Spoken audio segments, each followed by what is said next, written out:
All right, model building fans, here it is finished.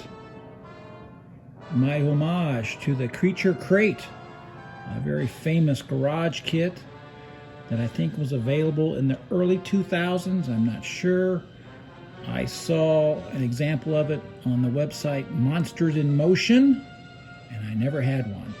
They were always too expensive, and I never came across it, and I always wanted one, and I could never figure out how to do it.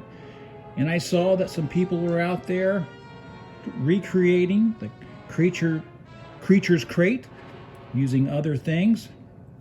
So I started thinking to myself, maybe I should try that.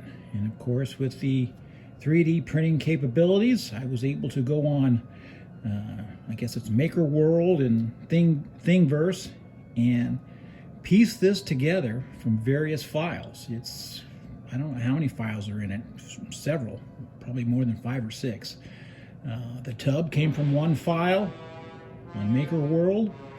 The surfboard came from someplace, I'm not sure. I don't know if it came from Maker World or Thingiverse. The chassis, the framing for the car itself came from Maker World. The motor is also from that same file. The diver helmet on the front is from another file, and I just started cobbling things together from there. I'm very happy with what I've created here. This is me and a good friend of mine's effort. He helped me print everything out, and I figured out how to kind of do it, and it's just great. The only thing I wish I'd done a little bit better, I wish I'd scaled it down smaller so it fits more into the Aurora monster rod kits that were very famous back in the 60s.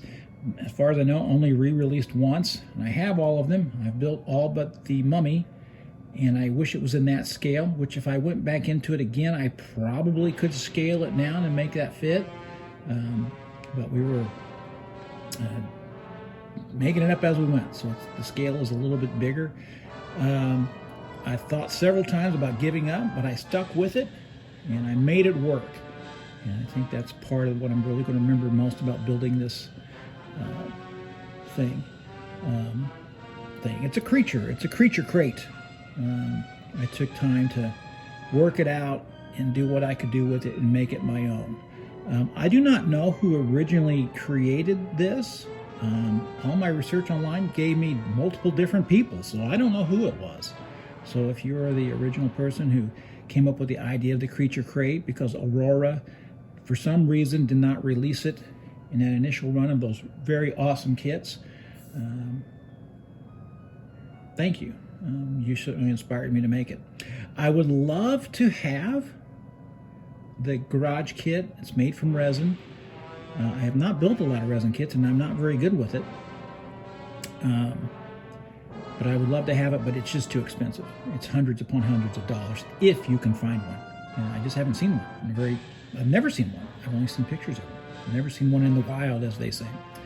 I did some things with this I'd never done before. I used resin for water in the tub. It's not finished yet. I'm going to put more resin in it. You got to layer it to get it to fill up. So I want that tub to be full of water and moss and really, interesting.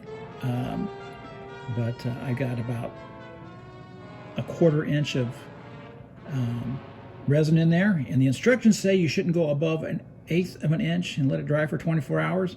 Of course, me not paying attention and going rogue, I put too much in there, and it took forever to cure, so I had to use a hairdryer to get that going. But I enjoyed learning. I learned something from this creation that I haven't before. On the back here, these are the barrels from Jaws. If you remember earlier last summer, I did a barrel from Jaws, and I just shrunk 2 down, so I thought that would neat. So I was looking for nautical things to put on here. It's, it's very much like the garage kit, but I added things that were my own to it as well. So there you go. Here's the shifter. I did a good job with the shifter using my old HO train piping, and made something fun with that. I think I put this little starfish here on the wheels. I think that made it fun. So almost everything on this kit is 3D printed. There are, outside of the These, you know, I put the faucets on there. Those are my own creation. And that's just from an HO scale piping system for a train set. And I bought 2 of those years and years ago, and I have used those in everything. So I think it's fun. Little starfish on the side there. I think that adds a little character to it. You know, on the back, it's got the crab hanging from the surfboard. So, you know, I encourage you sometimes to just break out of your comfort zone and try things you haven't tried before. And that's what I've done with this. I mean, I didn't know that I could do it. And it was a learning experience. I would love to do it again, and I think I would make it about a quarter smaller. We started off, we were trying to figure out the scale. Our first creature looks like this. He looked like this. So I had to cut the arms and the legs, and I had to figure out how to make him look like he was sitting, you know, and the scale isn't quite right, you know, but it's fun. He's all squat down in there, and I think it worked. It came out great. So that was the original scale we used. We looked at different creatures we could find online. I only used the free stuff because I'm cheap. I didn't want to pay for anything. So here was a, you know, that was an idea, but I didn't think he looked very much like the creature. So I found that a person had actually made this one, and I was able to cut it up and make it fit. So some of the best stuff going on in modeling right now is with the 3D printing. This is all done with the bamboo printer, which is just a game changer for, I guess, if you're not very savvy with 3D printers. Just very easy to use. I do not have one. I can't use one. I had one briefly, not a bamboo, but another one, and I just couldn't get it to work. I just couldn't get it to do anything I needed it to do. I couldn't do the test. I couldn't even do the test, so I gave it away. So there you go. The Creature's Crate. This is my version of it. I just think I did a pretty good job on it. I hope you like it. Let's take a quick look underneath the chassis here, so you can see, you know, underneath. You know, I put moss on there. That's HO scale moss under there to kind of give it a little texture. You know, I added the drive shaft that wasn't initially there. So yeah, I did what I could with it. I made it my own, and I think all the best model builders do that. I think they take whatever there is and what they're trying to make, and they make it their own. And that's what I usually do. Again, I find it very abstract. I think my model building is very abstract. It's not precise as a lot of the other builders who are just perfect. They're perfection. This is not perfection, but it has a lot of character. I hope you enjoyed looking at it. I really love coming up with it. So I encourage you to go out there and find things that you like and make it happen. And that's kind of what I did with this. Me and my good friend, who I want to say thank you to for printing out all this stuff so I could assemble it and paint it and make it into this.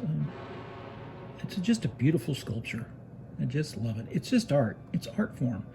And I think people are dismissive of model building, but it's art. It's no different than Michelangelo to me. When I see a model online and I can just see what went into it, and I see the heart and soul of the builder in it, I just love it. So I hope you appreciate what I've done with this. And I certainly appreciate you if you've watched the video this long. If you have watched this long, put a fish in the comment section or something. I appreciate it. As always, model building is forever. And take care of yourself. And if you can, take care of somebody else. It's a tough world out there.